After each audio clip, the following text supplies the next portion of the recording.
Hello everyone, welcome back to online lecture series on heat transfer. We are continuing our topic of steady state heat conduction. So let's begin.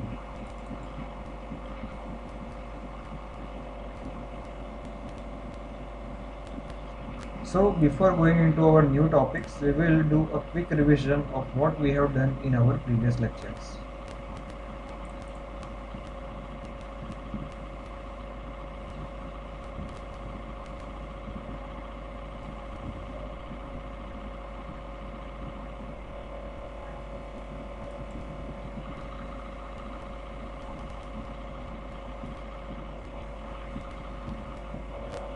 So we began with Fourier's equation, which is fundamental equation for heat conduction, and it is given by Q is equal to minus Ka dt by dx.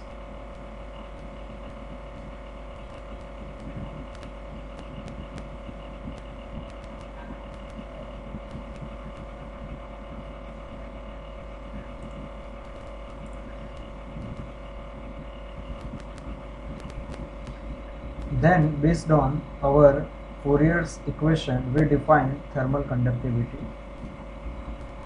So, thermal conductivity is defined as the amount of heat conducted per unit time across unit area and through unit thickness when a temperature difference of unit degree is maintained across the bounding surface. There are few remarks which we discussed on thermal conductivity in our previous lectures. Then we started with this theory. Let me tell you that we have three fundamental theories for heat conduction in which we derive general heat conduction equation in three different coordinate systems. First is Cartesian coordinate system, second is cylindrical coordinate system, and third one is spherical coordinate system. So we are first seeing the Cartesian coordinates. Here we applied the Fourier's law of heat conduction for heat influx and heat efflux, and then we obtained heat accumulation in x direction and similarly for y and z direction. We also considered the heat generation which is happening inside this elemental volume, and then the summation of that gives us the total gain in the thermal energy. So this is the energy balance that we did, and this is the general heat conduction equation in Cartesian coordinates. So this will be the final equation. After this, we discussed about various different kinds of cases.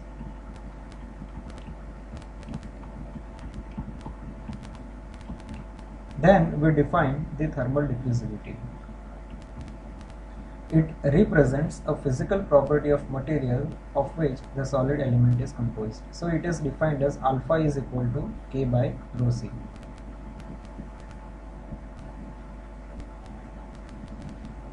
It is the ratio of thermal conductivity and thermal storage capacity.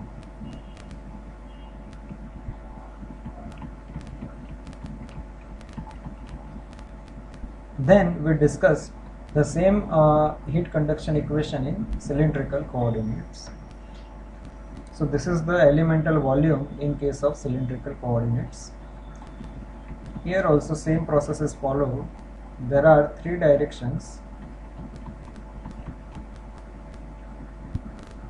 First is radial direction, that is we applied the same Fourier's equation. So this is the heat stored in the element due to the flow of heat in the radial direction. Similarly, we followed for the tangential direction and for the axial direction. And then similarly writing down the energy balance equation, and thus we obtained this as a final general heat conduction equation in cylindrical coordinates. The next one is spherical coordinates. So this is the elemental volume in spherical coordinates.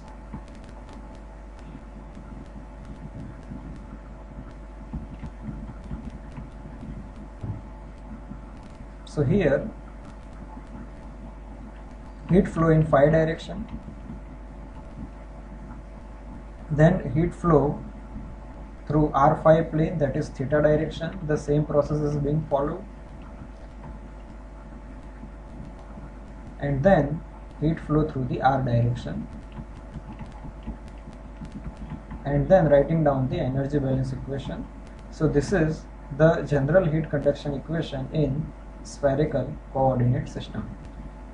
So this was the things which we have done in our previous 3 lectures. Okay, and now we are beginning our new topic.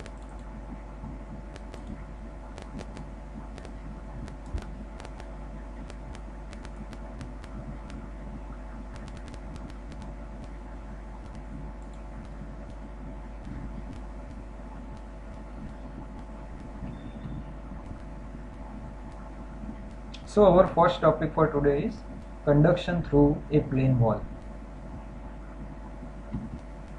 Consider a one-dimensional heat conduction through a homogeneous isotropic wall of thickness delta with a constant thermal conductivity K and constant cross-sectional area capital A. So here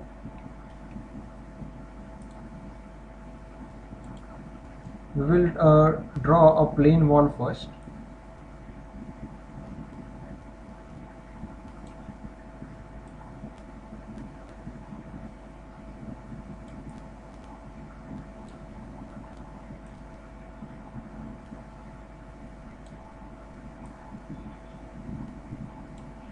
So here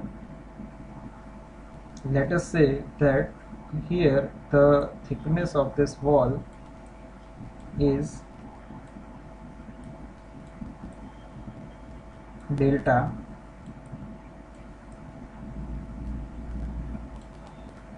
and this location is x equal to 0 and this is x equal to delta.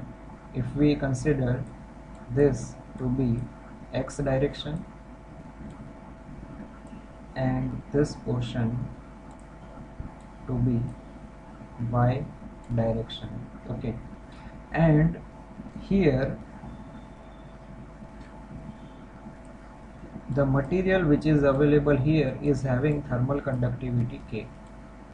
Now it is written over here that the material is homogeneous and isotropic. So meaning of this is that the thermal conductivity will remain constant throughout this wall and the heat flow is one dimensional. So we are assuming that the heat is flowing only in the x direction. Okay, so we will not be considering flow of heat in y and z direction, and the cross sectional area is capital A. The wall is insulated on its lateral surfaces and constant, but different temperatures T1 and T2 are maintained at the boundary surfaces. So let us consider that on the left hand side face we are having temperature T1 and on the right hand side face we are having temperature T2. Okay, so there will be a decrease in the temperature like this. As you can see, I have drawn a line, so there is a linear temperature profile. We will prove that why we are having only a linear profile, not any kind of other curve. So the temperature varies only in the direction normal to the wall, and the temperature potential causes the heat transfer flow in positive x direction, as you can see. Now we will begin with a general heat conduction equation in Cartesian coordinates that we have already derived in our previous lectures. That is this. Okay. Now in this equation we are going to consider we are going to consider steady state. So the meaning of steady state is the temperature is independent of time. So this will go, this will vanish. Okay. Then we are having one-dimensional heat transfer. Here we are assuming that heat flow is only in the positive x direction. Positive x direction. So y direction derivatives will not be present in this case. Okay. And with no internal heat generation. So here Qg will also be 0. So all this remaining 4 terms are cancelled because of the assumptions that we have made. So here we are only left with this formula, that is del 2T over del x square equal to 0. Now if you see carefully, here we were having partial derivative, and after that we are having total derivative. Because of these assumptions, now the temperature is dependent on only one variable, that is x. So we are getting this. Okay. Now the second order derivative, the second order differential equation can be twice integrated with respect to x to give this. Now I will try to explain you this part, that from where this integration is done. So in our previous slide we were having del 2T over del x square equal to 0. So here once we integrate this, then for first time integration we will be getting dt by dx is equal to c1. Okay, because the integration of 0 gives us only the constant of integration c1. Now once we arrive up to this, we can also put over here x raised to 0.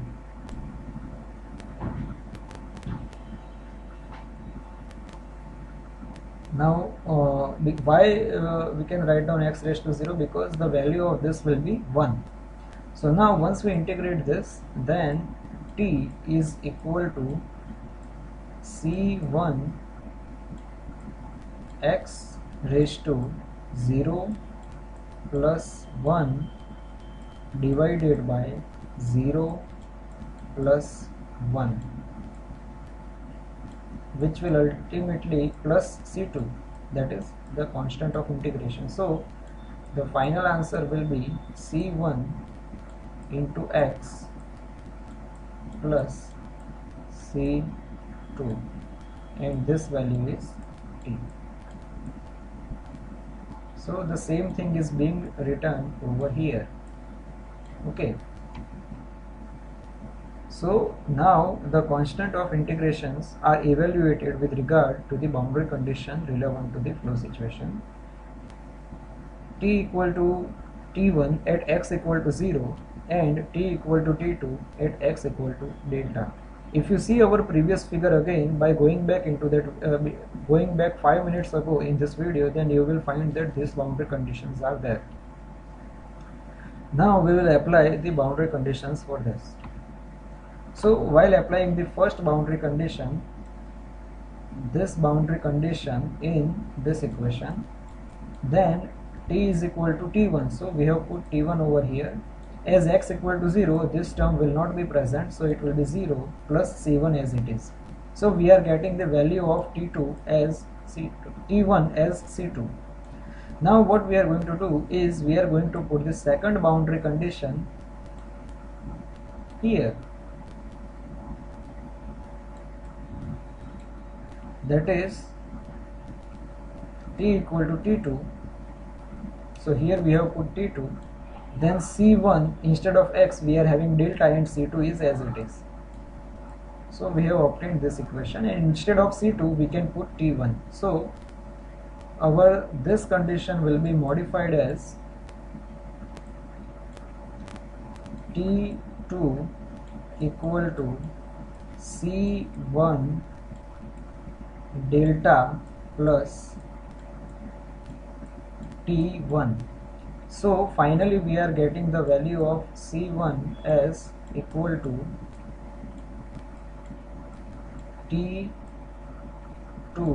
minus T1 divided by delta. Okay, so as you can see we are getting these values. Okay, now the temperature profile becomes, so what we are going to do now is we have already obtained the values of C1 and C2, so we are going to put this back into our main equation, that is this T is equal to C1x plus C2. So we are going to put the values of C1 and C2 in this, that is this. So this is our temperature profile for heat conduction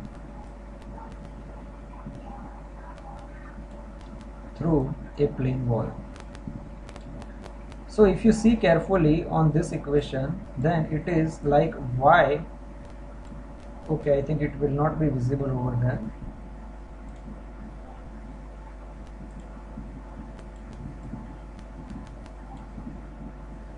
So here this will be like y is equal to mx plus c.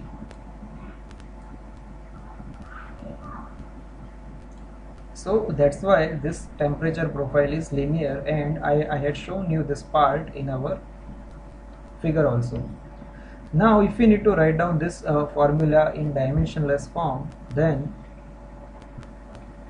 we can write down it in this way, that T minus T1 divided by T minus T1 divided by T2 minus T1 is equal to x divided by delta. Now we will calculate the heat flow. Our standard formula as per Fourier's equation is Q is equal to minus Ka dt by dx. So instead of, first we will take care of dt by dx. Here instead of T we are putting our linear temperature profile equation, which is derived in our previous slide. Okay, so here we are getting this d by dx is equal to T1 plus T2 minus T1 by delta into x. Now when we differentiate this, this will be 0, and here the differentiation of the second term will be T2 minus T1 by delta. So Q is equal to minus Ka T2 minus T1 over delta. Here heat flow rate is independent of x. Now we will further continue with this equation, that Q is equal to Ka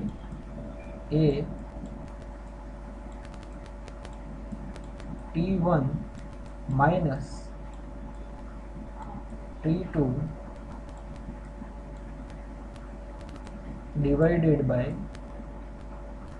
delta. So here Q can be written as T1 minus T2 divided by delta over Ka. So why I have written this? Because here T1 minus T2 is the temperature potential, and on the denominator we are having this as RT, which is known as thermal resistance. So the value, the equation for RT in case of conduction through plane wall is nothing but delta over Ka. So you need to remember this equation. This will be helpful in our next theories also. Okay, so this is the thermal resistance. This is known as thermal resistance RT. Now our next theory is conduction through a composite wall.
So now our next theory is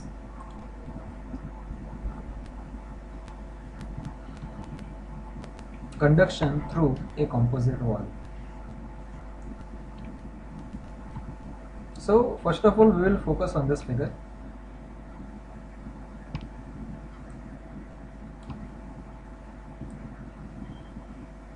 Here if you see, instead of having a single wall, here we are having three different walls. Okay, and the temperature on the leftmost face is T1, that is over here. The first wall is of thickness delta 1 having a thermal conductivity K1. The second wall is having thickness of delta 2 and thermal conductivity K2. And the third wall is having thickness of delta 3 and thermal conductivity K3. Here the temperature on the rightmost face is T4 and the temperature at the interface is T2 and T3. Here also we have assumed that the heat flow is in positive x direction, and we for this plane wall, that is composite wall, we have drawn an equivalent thermal circuit in which instead of three different walls we are having three thermal resistances RT1, RT2 and RT3 respectively, having the values of thermal resistance as per this equation which is proved in our previous slide. The temperatures are shown in between. Okay, so this is a composite wall. Consider a composite wall having three layers of different materials tightly fitted with one another. The layers have thickness delta 1, delta 2 and delta 3 and their thermal conductivity is corresponding to the average temperature condition.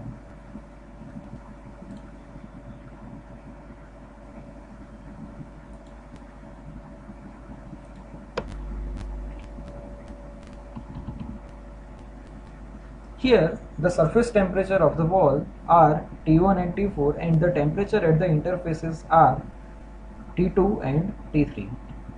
Under steady state condition we can write down this. Now if you see, we have proved this formula in our previous slide, that Q is equal to K1A T1 minus T2 delta 1, and the same formula can be written for the second wall, that is Q is equal to K2A divided by delta 2 into T2 minus T1 is equal to K3A T3 minus T4 divided by delta, that is for the third wall. Now rewriting the above equation in terms of temperature drop, so we have rewritten this formulas. Now here making T1 minus T2 as a subject in this formula, then we will be getting Q into delta 1 divided by K1A, and similarly we can write down this.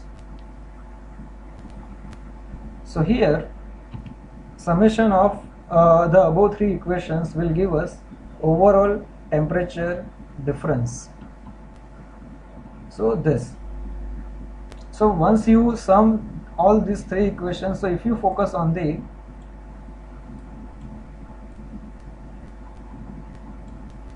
left hand side, then we are having T1 minus T2 plus this left hand side, that is T2 minus T3 plus this left hand side, that is T3 minus T4 is equal to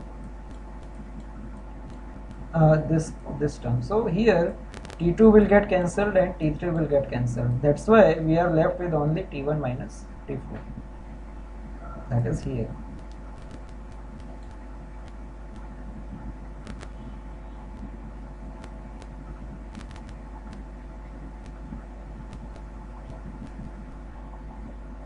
Okay, so making Q as a subject in this equation, then we are getting T1 minus T4, that is here, divided by delta 1 over K1A plus delta 2 over K2A plus delta 3 over K3A, and here all these three R the thermal resistance. Okay, so this is all about conduction through a composite wall. Now our next theory is thermal contact resistance.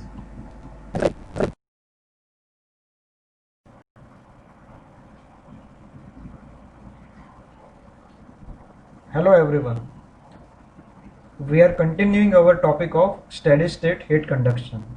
So previously we were left at heat conduction through a composite wall. So we are continuing from there onwards, and we are starting our new topic of thermal contact resistance. So let's begin.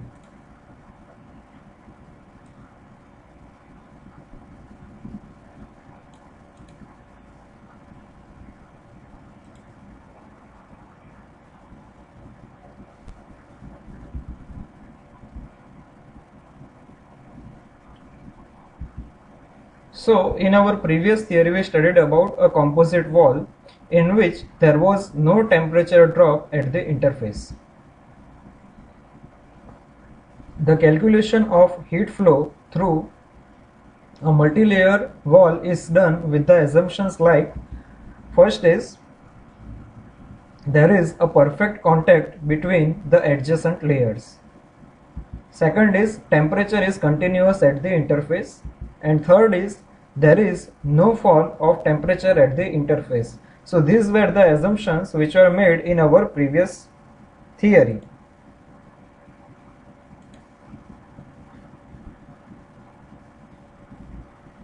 However, the reality is slightly different. Here, as you can see, there is always a temperature drop at the interface, as well as it is not a continuous one. So, however, in a real system, contact surfaces touch only at a discrete points due to surface roughness. Void spaces are filled with air. So, we will understand this portion. Here it is written that the contact surfaces touch only at discrete points due to surface roughness, and void spaces are filled with the air. So generally whatever surfaces which are visible to us are very flat. However, if we see through it, if we see it through a microscope, then there are surface roughness present. So let us draw the interface with consideration of surface roughness.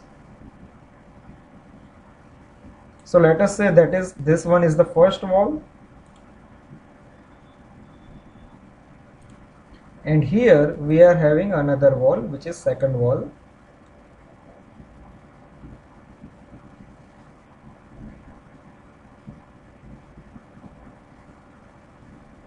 So as you can see here, that because of this surface roughness there is no perfect contact between the at the interface, and these are the void spaces or empty space, and this space is filled with air.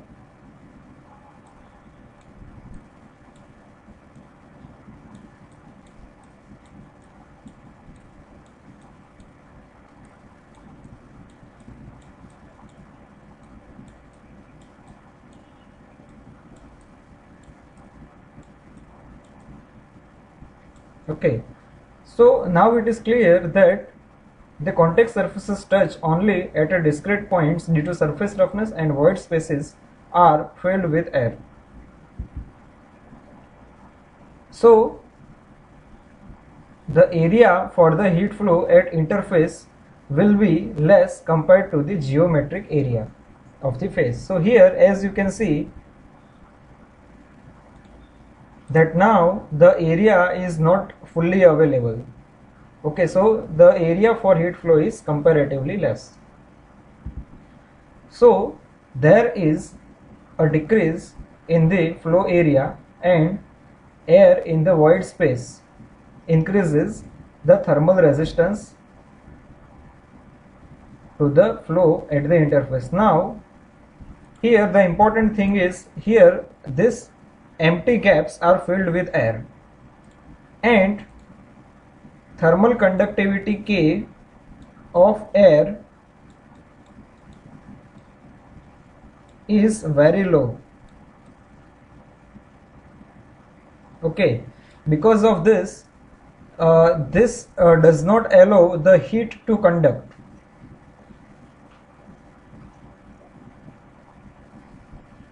So this will act as a thermal resistance. Okay, that's why this air in the void space increases thermal resistance to the heat flow at the interface.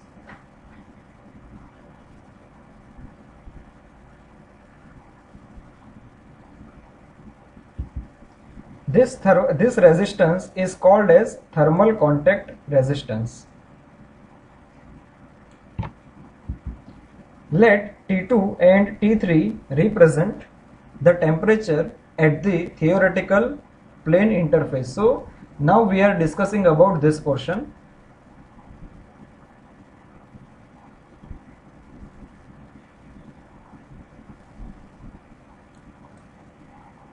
Okay, so T2 and T3 represent the temperature at the theoretical plane interface. So for a given wall area capital A, thermal contact resistance RC is defined as T2 minus T3, that is the temperature drop that is happening here, divided by the heat flux Q upon A. Now this thermal contact resistance depends on the metals, that is these two, 1 and 2, these two metals.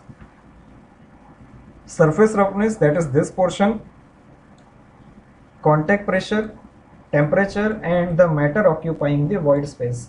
In majority of the cases, void space is occupied by air. So this is all about thermal contact resistance. Okay.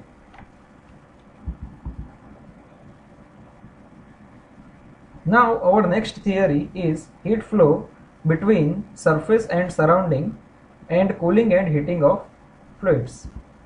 So here, when a moving fluid comes in contact with a stationary surface, a thin boundary layer develops adjacent to the wall, and in this layer there is no relative velocity with respect to surface. So let us focus on this part. Let us say this is a solid surface.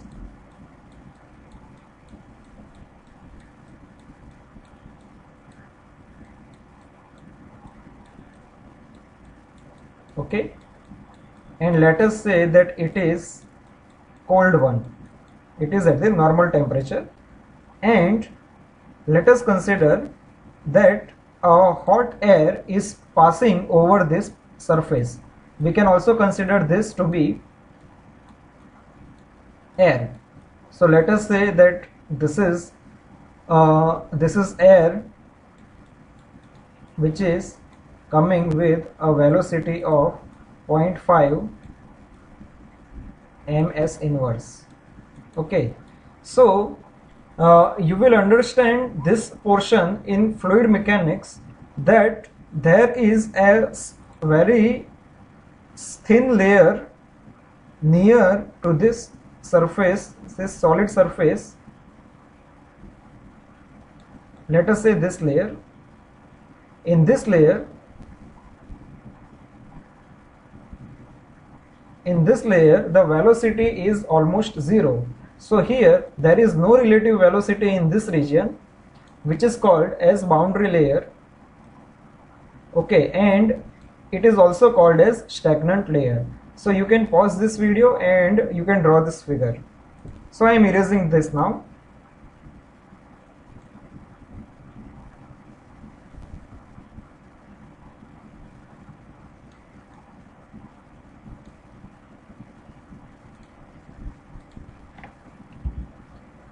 In heat exchange process, this layer is called as stagnant film, and heat flow in this layer is covered by both by conduction and convection. since the thermal conductivity of fluid is low. In our previous slide I discussed that thermal conductivity of air is very low. Similarly, for other fluids also the thermal conductivity is low. Then the heat flow from moving fluid of the wall is mainly due to convection. So here convection will be responsible to that stagnant layer heat transfer. So the rate of convection heat transfer between a solid boundary and adjacent film is given by Newton-Raphman law. And the Newton-Raphman law is Q is equal to HA Ts minus Tf. Here Tf is the temperature of hot moving fluid, that is air in our case, and Ts is the temperature of wall surface. Capital A is area exposed to the heat transfer. H is convection heat transfer coefficient. The value of convection heat transfer coefficient depends on thermodynamic and transport properties of fluid, the geometry of surface, nature of fluid flow, and prevailing thermal conditions.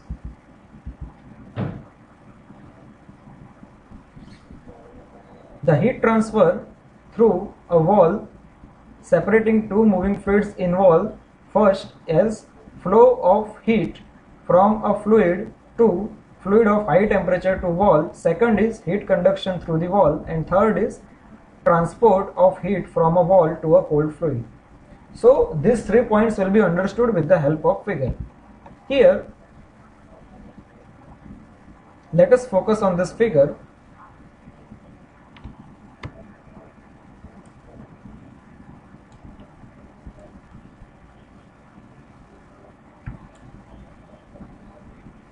So here our main conduction part is this. Let us consider this to be a wall of thickness delta. On the left face we are having temperature T1 and on the right face we are having temperature T2. Now here on the left hand side portion there is a hot fluid which is at temperature TA, and on the right hand side we are having a cold fluid which is at temperature TB. So here on this stagnant layer, that is on the left stagnant layer, there is a convection, as well as on the right stagnant layer there is also a convection.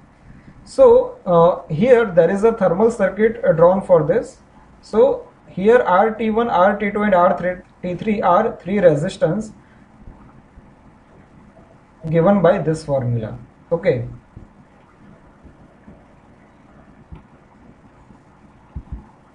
So under steady state condition we can write down this. If you recall,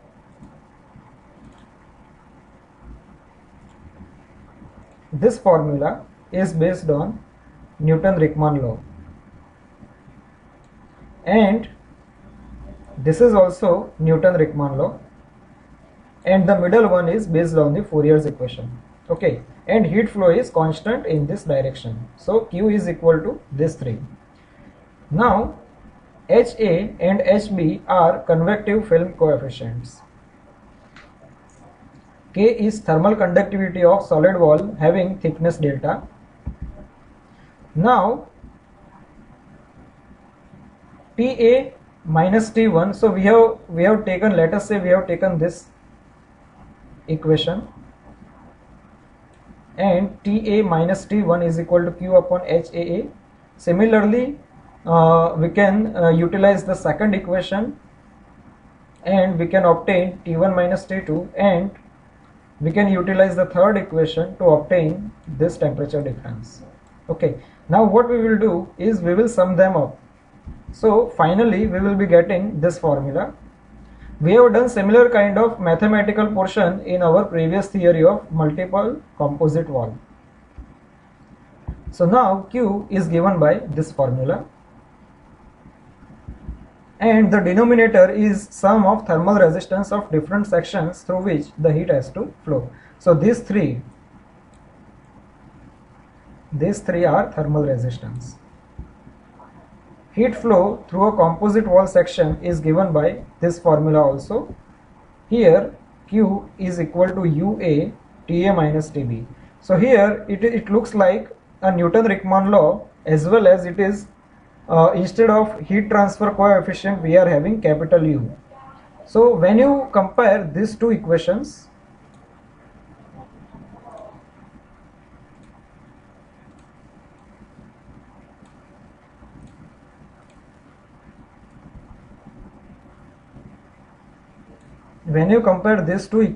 you will be able to obtain the value of U.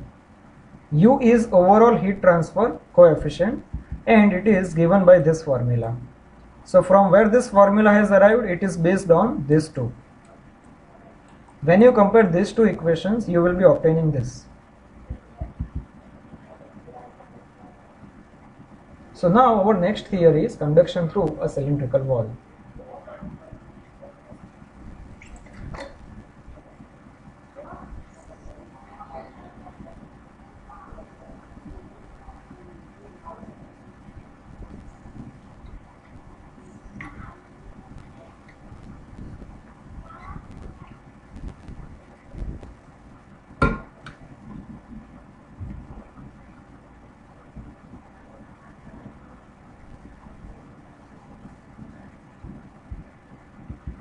So first of all, we will focus on this figure here.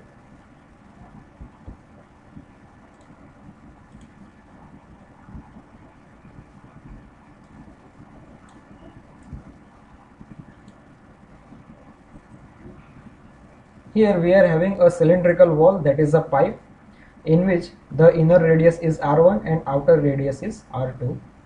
The length of the pipe is small l, and the temperature inside, the inner temperature is T1 and outer temperature is T2.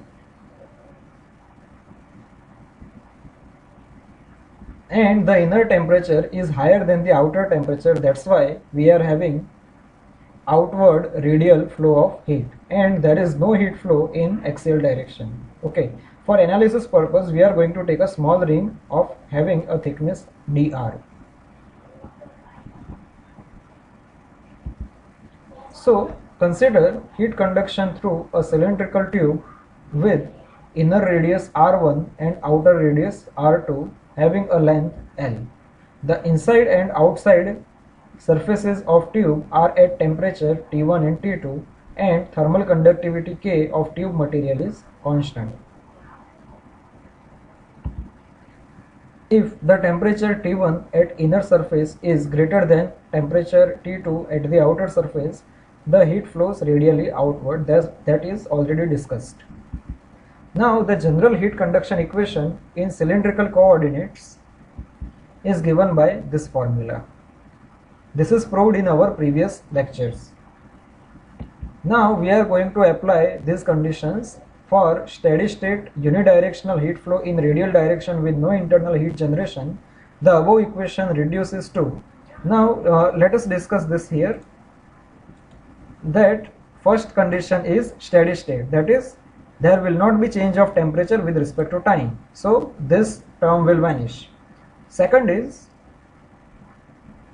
unidirectional heat flow in radial direction. So as it is unidirectional, the tangential direction as well as axial direction will not be considered, with no internal heat generation, so Qg will be 0 in this case.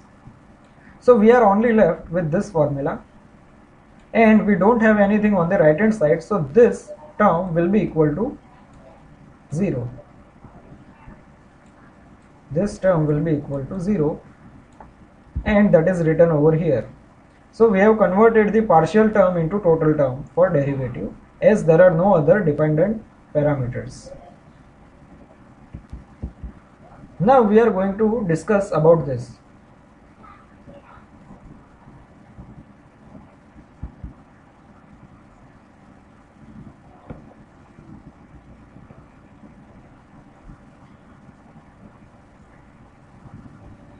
Here 1 upon r is not 0, so the remaining term, this term is 0. Now if you recall, our standard differentiation equations, if d by dx is of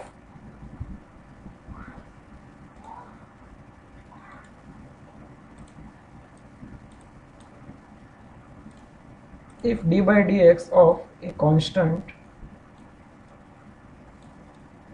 then it will be a 0. So differentiation of any constant term is always 0. So in this case, differentiation of this bracket is 0. So r dt by dr must be a constant, that is shown over here.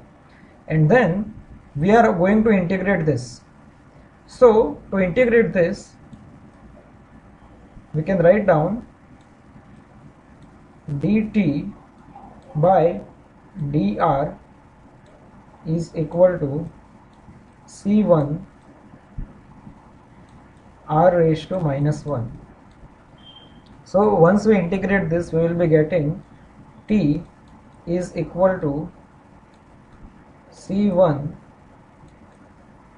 ln r plus c2. So this will be our second integration, and that is shown over here also.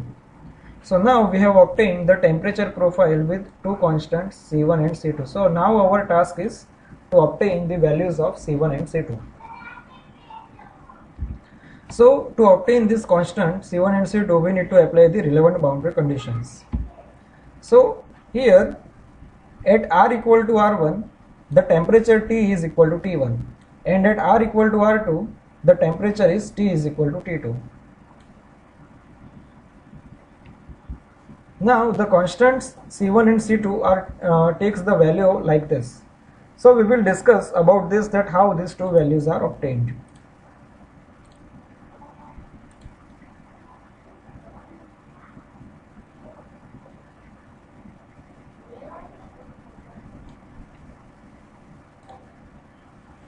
So what we are going to do is we are going to apply these boundary conditions in this our main formula. So applying the first boundary condition, we will be getting T1 is equal to C1 ln R1 plus C2, and T2 is equal to C2 ln R2 plus C2.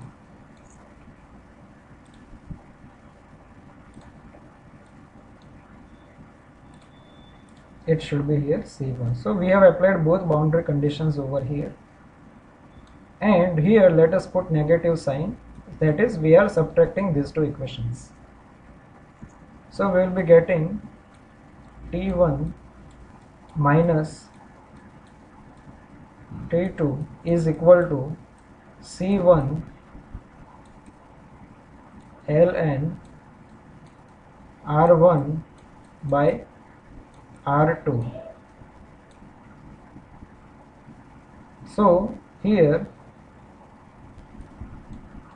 T1 minus T2 is equal to minus C1 ln R2 by R1. So now making C1 as a subject in this equation, then we will be getting T1 minus T2 divided by ln R2 by R1. So as you can see, we have obtained the first value, which is this.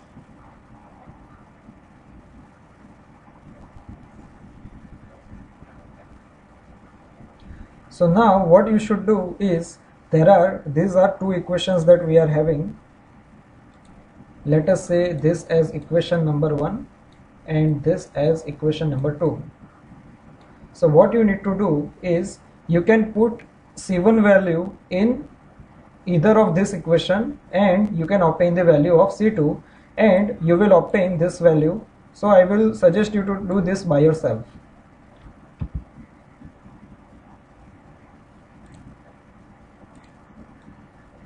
So now what we have done here,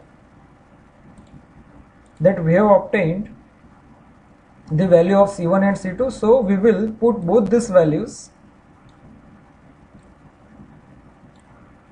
in this equation and we will be getting this formula, and rearranging this we will be getting this. So the final equation will look like this. These are basic mathematical operations, so I hope that you will be able to do this by yourself. And this is the temperature profile, and this will be the temperature profile in non-dimensionless form. This is the temperature profile in non-dimensionless form. Okay. So now we will calculate the conduction heat transfer rate.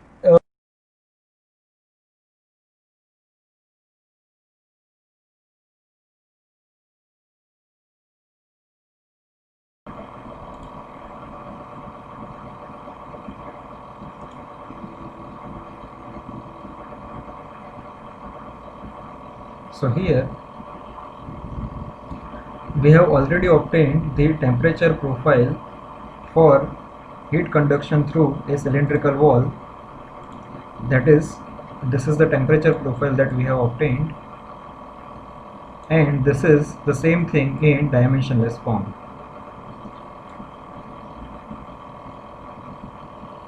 So the next part is we are going to calculate the heat transfer rate, which is determined by utilizing the temperature distribution with Fourier's law.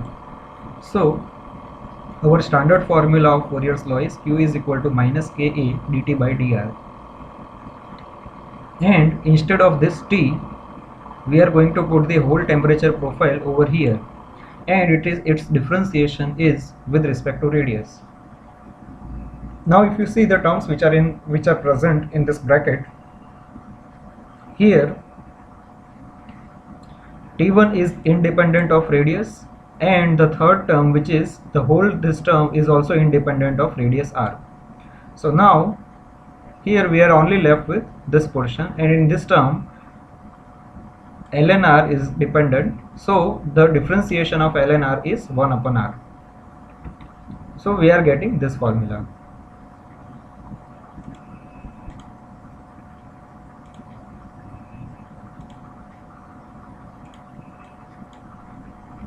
And finally we are obtaining the equation for heat flow, which is given by this formula.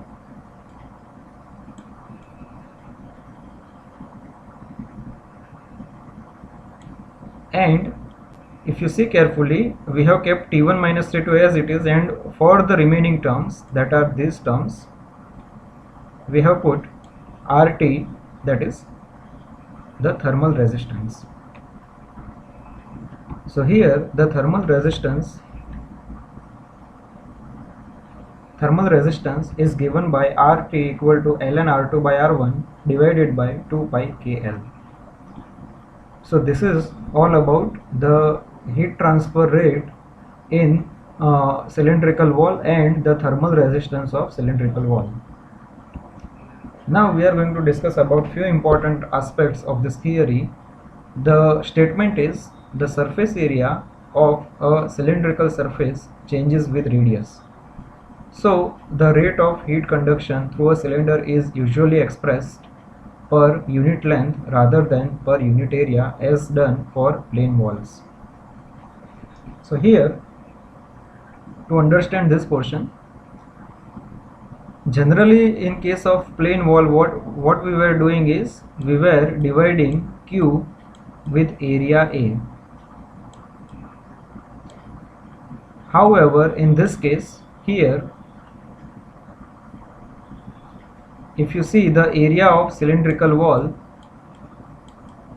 A is equal to 2 pi R L, And in case of hollow cylinder or any other cylinder, if you see that we are having inner radius R1 and outer radius R2, so radius is changing from R1 to R2, so this term R is not remaining constant. Similarly, so the area will also not remain constant. So if we apply Q upon A, then it will not be a valid thing. So it's better that this is rather than using Q upon A, we apply Q upon L, because L, that is the length, is always going to remain constant in case of cylindrical wall. So now if you read this statement again, that the surface area of a cylindrical surface changes with radius, so the rate of heat conduction through a cylinder is usually expressed per unit length rather than per unit area as done for plane walls. So let me erase this.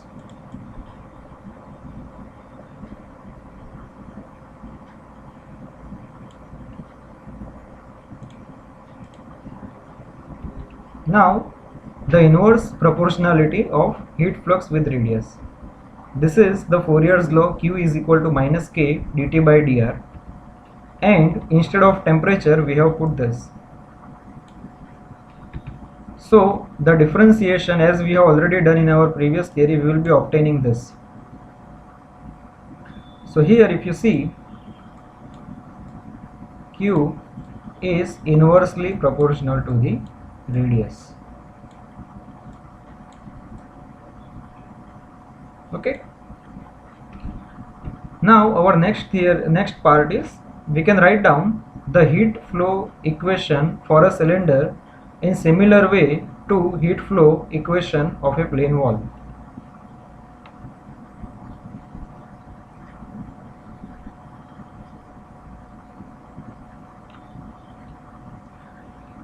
So here if you see, this formula is the heat equation for a plane wall, and we have tried to return similar kind of equation for a cylinder.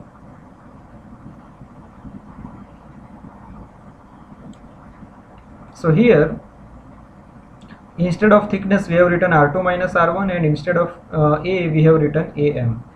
So in this figure if you see,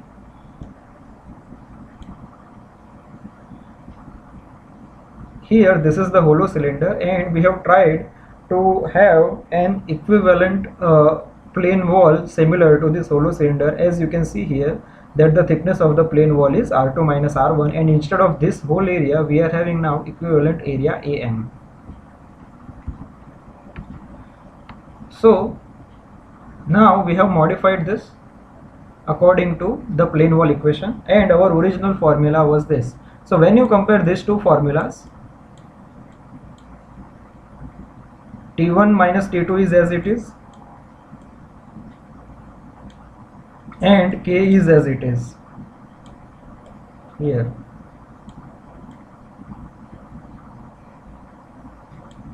So the remaining terms will be equal to AM. So here we are getting the value of AM, which is this. You can do it by yourself also, you will be obtaining this.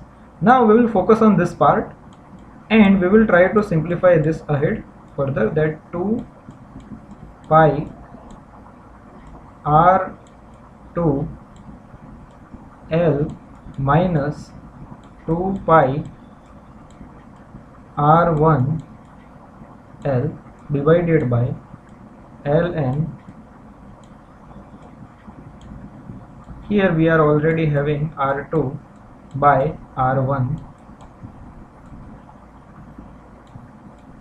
and here we can have 2 pi, and here also 2 pi. So we are multiplying and dividing with 2 pi L. So because of that, 2 pi R2L is the outer area and 2 pi R1L is the inner area, divided by Ln A2 by A1. So the same thing is obtained over here. where A1 and A2 are inner and outer surface area of this cylindrical tube, where AM is called as logarithmic mean area, and if you compare AM as 2 pi Rm and here, then we are getting logarithmic mean radius, which is Rm equal to R2 minus R1 divided by ln R2 by R1. So this is called logarithmic mean radius of the cylinder. So this is the end of today's lecture. We will quickly go through what we have done today. Here we started with conduction through a plane wall with general heat conduction equation in Cartesian coordinates. We obtained the temperature profile, then we obtained the heat flow rate, and then we studied about conduction through a composite wall, thermal contact resistance. Then we started with heat flow between surface and surrounding. We studied about Newton-Raphman law, and we understood the concept of overall heat transfer coefficient. Then the next topic was conduction through a cylindrical wall, in which we obtained the temperature profile, heat flow rate, thermal resistance, and we studied about logarithmic mean area and logarithmic mean area radius. So this is end of today's lecture. Thank you.